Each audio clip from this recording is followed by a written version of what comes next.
बाबा जी ने जो ना मुझे कुछ पैसे भी दिए माशाल्लाह, कितने पैसे दिए नहीं बोलूँगा। जैसे कि मेरी यूएई कंट्री है, हमारी सऊदी अरब कंट्री है, मैं चाहूँगा कि खास तौर से बाबा जी को जो है ना यूएई के लिए निमंत्रित हूँ, और मैं बाबा जी मेरे खून का खतरा भी आपको दूंगा और मैं लड़ूंगा आपके लिए।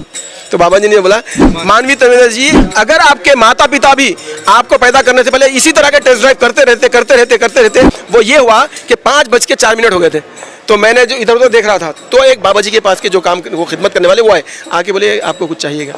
तो मैंने बोला कि जी हाँ, मुझे नमाज़ पढ़नी है, 5:04 हो गए, ऑलरेडी टाइम हो गया। तो फिर वो उठे। पेशे से एक एडवोकेट हूँ, एक लेक्चरर हूँ, और मैं सोशल एक्टिविस्ट हूँ, और उसके अलावा और भी दूसरी चीज़ें हैं। यहाँ पर वो बोलना उतना ज़रूरी नहीं है, लेकिन ये बोलना ज़रूरी है कि बाबा प्रेमानंद जी जब बात करते हैं तो लाखों नहीं करोड़ों लोग और करोड़ों लोगों के दिल और दिमाग पर उनकी बातें असर करती हैं। तो इस बात को, इस सच्चाई को बहैसियत मुसलमान मैं अगर मानता हूँ, तस्लीम करता हूँ, तो मुझे इसमें कोई शर्म नहीं महसूस होती। इसलिए क्योंकि कुरान में भी अल्लाह रब्बुल इज़्ज़त ने यह बताया है कि तुम अच्छाई और सच्चाई की बात करने वालों के साथ हो जाओ। इसका मैं चैलेंज करके हिंदुस्तान के सारे उलमा इकराम, न सिर्फ सारे हिंदुस्तान के बल्कि दुनिया भर के सारे उलमा इकराम को मैं चैलेंज करके बोलता हूँ, अगर मैं ये कुरान की आयत बोल रहा हूँ और अगर ये गलत है तो आप मेरी इस्लाह करना। आपकी जूतियां सिर पर उठा के मैं। प्रेमानंद जी से मुलाकात हुई आपकी? बिल्कुल। तो प्रेमानंद जी के बारे में जो कुरान में बोला गया है कि अल्लाह रब्बुल इज़्ज़त ने फरमाया कि कुनु मअस सादिकीन, तुम सच्चों के साथ हो जाओ। तो मुझे ईश्वर ने मुझे बोला कि मेरे बंदे, मेरा एक बंदा है हिंदुस्तान में, प्रेमानंद जी, जो अच्छाई और भलाई की बात करते हैं, इंसानियत की बात करें, उनके खिलाफ जो साजिशें हो रही हैं, तुमको भी चाहिए कि तुम उसके ताल्लुक से डिफेंड करो और जाके बताओ कि प्रेमानंद जी ने जो बात बोली है वो कितनी सही है। और ये बात मैं फिर एक बार बोल रहा हूँ, दुनिया के 200 करोड़ के मुसलमानों को ये बात समझनी चाहिए कि प्रेमानंद जी ने जो बात बोली है वो ऐन कुरान की वाणी है, धार्मिक पुस्तकों की वाणी है। न सिर्फ ये बल्कि सनातन धर्म में भी जो धार्मिक किताबें। तो जब मैं बाबा जी के से मिलने की इच्छा मेरे मन में हुई, तो तब मैं निकला तो कुछ मुश्किलें आई रास्ते में, लेकिन मेरे दिल में कहीं ना कहीं ये बात का यकीन था कि मुझे भगवान ने, परमेश्वर ने, रब्बुल आलमीन ने, मालिक ने मुझे बाबा जी से मिलने के लिए जो जिस राह पर लगाया है, इसमें जो भी कठिनाइयाँ आएंगी वो उसी को स्वयं वो परमेश्वर परमात्मा ही उसे हल करेगा।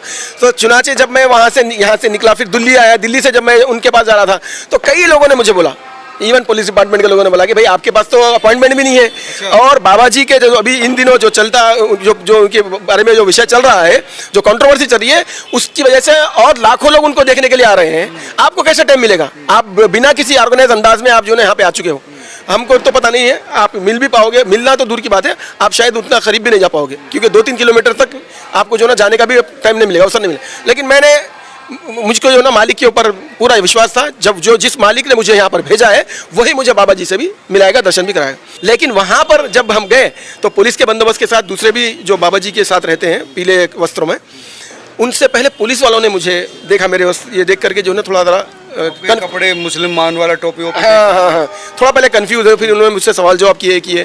तो मैंने भी बिल्कुल इत्मीनान से इसलिए उनको जवाब देना मेरी जिम्मेदारी समझा ताकि उनको कोई गलतफहमी ना हो जाए। फिर उसके बाद जो है ना कुछ एक लोगों आए, आकर के जो है ना मेरे साथ फोटो लेने की कोशिश की, तो पुलिस वालों ने हटाया उनको। तो मैंने बोला कि नहीं, उन लोगों ने बोला नहीं, तो देखिए बाबा जी के बारे में इन्होंने क्या बोला है। फिर जब वो लोग देखे तो मुझे बोला कि थोड़े बैठ जाइए आप।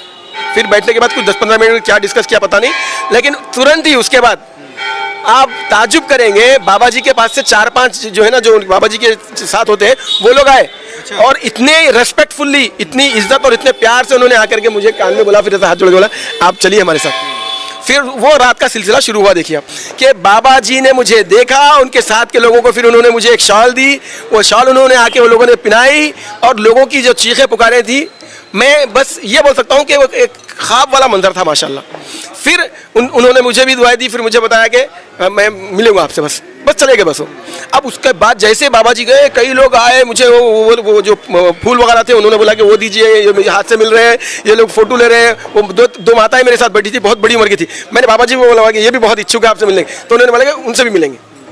उसके बाद ये हुआ कि वो लोगों को भी रात के 4 बजे के बाद 5 बजे और एक अहम बात ये भी बोलना है, ये बात भी देख लीजिए, जो मुसलमानों के वर्ग में, तबके में जो हिंदू बरादरी के अगेंस्ट जहर उगलते हैं, हमारे देश में दोनों भी समुदाय में कुछ ऐसे भी लोग हैं जिनको बोल सकते हैं समाज की गंदगी।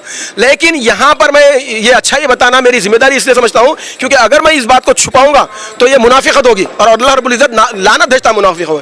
वो ये हुआ कि 5:04 हो गए थे, तो मैंने जो इधर उधर देख रहा था तो एक बाबा जी के पास के जो काम वो खिदमत करने वाले वो आए, आके बोले आपको कुछ चाहिएगा।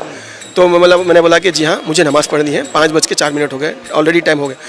तो फिर वो उठे, और सॉरी इससे पहले ये भी बोल दूं कि मैं जब ज़मीन पर बैठ रहा था तो वो आया के बोले नहीं, बाबा जी ने बुलाया कि आप जो है ना इस पे बैठेंगे। फिर वो कुछ लाए, वो हाँ कोई एक चीज़ लाए, नरम थी माशाल्लाह, उस पर उन्होंने मुझे इज्जत दी। तो ये इज्जत जो है ये बाबा जी के एक अखलाक और किरदार और कैरेक्टर का बहुत बड़ा नमूना है।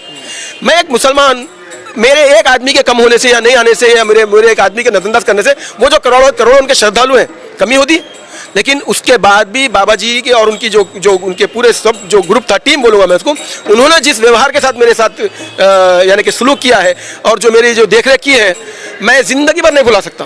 फिर फजर की नमाज के लिए उन्होंने मुझे बोला कि आप भी वो नमाज से पहले कुछ मुँह हाथ धोते हैं ना, वो भी चाहिए। मैं बोला बिल्कुल। तो उन्होंने उसका प्रबंध किया। फिर उन्होंने बोला मुझे थोड़ा आजू बाजू के लोगों का ध्यान देना। फिर ये बात भी इस्लाम में है, ये बात भी इस्लाम में, वो समझ रहे थे कि मैं शायद बहुत चीख के पुकार के कुछ करूंगा। फिर मैंने नमाज पढ़ी और मैंने उनको बोला कि आप मेरे बिल्कुल बाजू खड़े हो जाइए, आपको अंदाजा हो जाएगा कि मेरी आवाज़ कितनी होगी। फिर मैं नमाज पढ़ा, 2-3 मिनट की होती है फजर की नमाज, 3 मिनट की 4 मिनट की।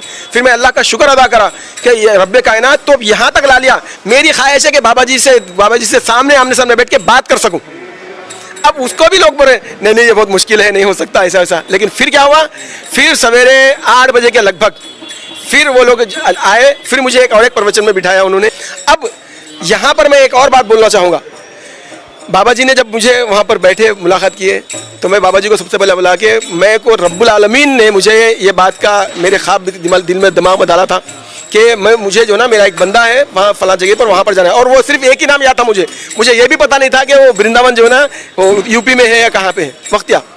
तो मैं रब्बुल आलमीन ने बोला कि मेरा बंदा जो है हक़ के लिए और दुनिया की अच्छाई और भलाई के लिए लड़ रहा है, तुम जा करके जो है ना तुम उनके लिए भी बात करना, लड़ना है तुमको। और मैं बाबा जी जब तक आप हक़ पे रहेंगे, मेरी सारी ज़िंदगी में जो है ना आपके लिए आपके हक़ पे खड़े पर मेरे खून का ख़तरा भी आपको दूंगा और मैं लड़ूंगा आपके लिए।